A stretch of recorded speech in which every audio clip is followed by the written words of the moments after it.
Women's rights move to the forefront of the legislative agenda in Dover. We'll talk about 11 new bills. And did you know that Delaware has a World Trade Center? We'll find out about it next. This is the Delaware Way.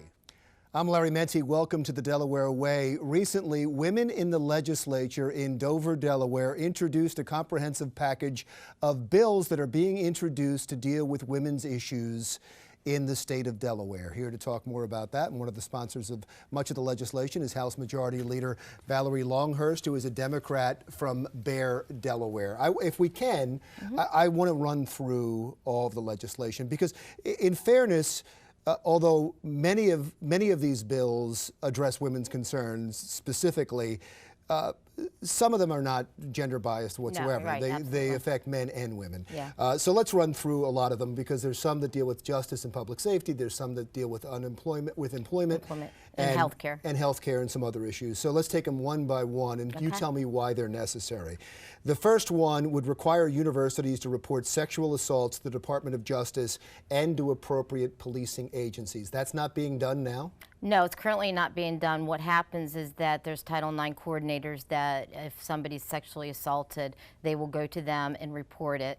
And then at that point, they go to the police in University of Delaware and go forward with the claim there. And it usually stops at that level. But what this legislation does, it asks them to contact the Department of Justice so that we can get the right person, whether it be state or county police, depending on the jurisdiction, and get them involved in that law enforcement involved in that. Let's go to the next bill. To provide new police officers with training when dealing with victims. And I guess you're talking about victims of sexual assault? Yeah, so in the state of Delaware, there's about 600 hours that officers have to go through. And of that, only 4 hours are on sexual crimes. So what we do is we want to enhance the police officers' training so that they're more apt to, to listen to the victim and understand what they're going through and handle them in a way, because sometimes you hear that, it's not handled the way that they would like to be. And we have to be very sensitive if somebody is actually coming forward, and they need to feel. Is that not happening? And the reason I keep asking these questions is because I want to make certain that there aren't solutions without a problem. So is there a real problem in that these cases are not being handled the way they should? Well, I think that there's this sensitivity. It's an education process. I wouldn't say that they're not being handled that way, but I think that we could do better.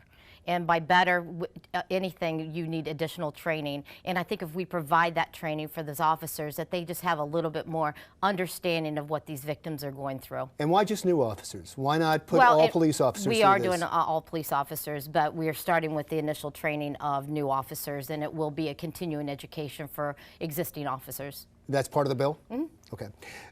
Third, to protect information provided during counseling sessions from court-related disclosures. This one surprised me a little bit. So when someone goes to a counselor and gives their deepest feelings about what happened to them, that's open to court? Currently, today law is, but we want to make sure that they have written consent before they can go, or they have to have written consent by the victim before they go into, so that they have some privacy. They need to know that they can go to somebody and feel confident that that's not going to be out there unless they decide they want it out there. I guess I'm shocked because I figured there was already that protection. Yeah. And it doesn't exist without the law. No, and it's for clergy and it's for advocates, and so people that they trust. We want to make sure that they keep that trust.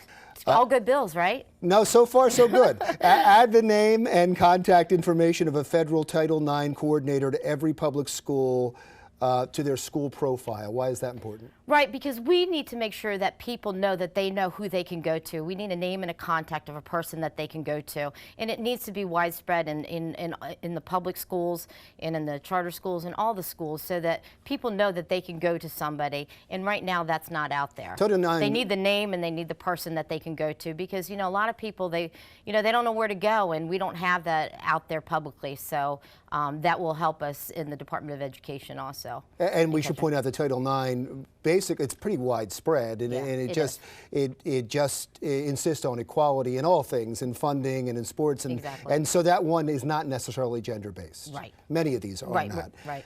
To mandate. We just made it women's issue. Well, we just no, titled it that. Yes. Well, I titled it that only because it was presented as that. Right, I didn't just make that part up. Right. And I guess that's the point I wanted to get to, is that these aren't all just women's issues. No, these they're bills. not. No, they're not. Mandate the Department of Justice to oversee an audit of all untested and unsubmitted sexual assault kits in Delaware. That has to be a state law? Well, it's a resolution that we're doing because we want to make sure that we're capturing why are some of these, we don't know, I mean, I don't know the numbers. I can't say that they're not doing it, but there's multiple reasons that it may not be happening as quickly as it currently is doing, but we don't have that data to understand that.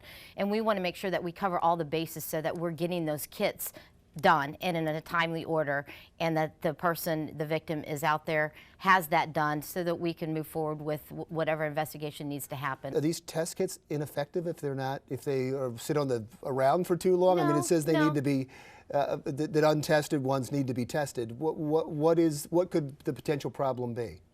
Well, they do need to be tested because they need it for the investigation. So we need to make sure that they're just done on a timely basis, so the person isn't extending the length of time that they have to wait for prosecution, if that's the case, so they have the information there. Okay. Well, we've only gone through 7 of the 11 right? so far. I mean, it is pretty comprehensive, and we've run out of time in the first segment. We're going to come back and get the next 4, if that's okay. When we come back with House Majority Leader Valerie Longhurst, as the Delaware Way continues.